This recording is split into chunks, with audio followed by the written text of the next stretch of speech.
2 కోట్ల రూపాయలు డీల్ కుదుర్చుకొని పార్టీలో చేరారని ఒక వార్త సోషల్ మీడియాలో చక్కర్లు కొడుతుంది. దీని మీద మీ స్పందన?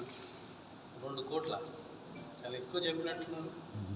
2 కోట్లనే చెప్పాను కానీ 2 కోట్లు ఎంత సార్? ఇంకొకలా కూడా వచ్చింది. ఏంటో కురుగొండ్ల గారిని టికెట్ వాళ్ళకి కేటాయించారు, కురుగొండ టికెట్ మీకు వచ్చింది కాబట్టి 2 కోట్లు అడిగారు, కురుగొండ ఇవ్వనందుకే వైసీపీ పార్టీలో వచ్చారు అనేసి మీ కురుగొండ చెప్పాడా? నాకు చెప్పలేదు సార్.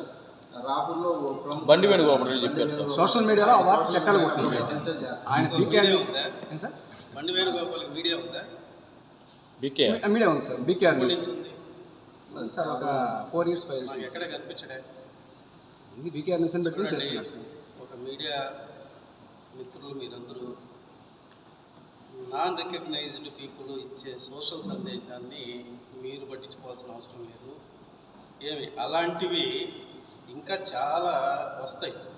నేను నిన్నే చెప్పా, రాజకీయంలో మనం అడుగు పెట్టాలనుకుంటే ఫస్ట్ మనం యాక్సెప్ట్ చేయాల్సింది అవమానాన్ని. మనకు ఎదురయ్యేది అదే. నేను ప్రిపేర్ అయ్యాను, కానీ ఎవడెవడో ఏదేదో రాసిన దానికి సమాధానం చెప్పాల్సిన అవసరం నాకు లేదు. వాడు రాసేదో 20 కోట్లన్నా రాసుకుంటే నా స్థాయి అన్న తెలిసేది. మరీ 2 కోట్లు అంటే మీకు అర్థమైంది వాడి స్థాయి ఏందని. Don't take in that way. Okay, anything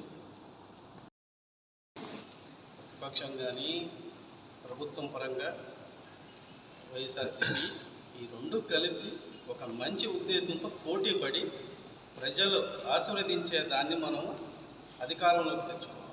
అది వైసీపీ 40,000 పైన పైచిలుకులతో అధికారంలోకి వచ్చింది వెంకటగిరి నియోజకవర్గంలో. పొద్దున కూడా చెప్పా, అది ఇప్పుడు డబల్ అవుతుంది, 80,000 అవుతుంది. రాసి పెట్టుకోవచ్చు.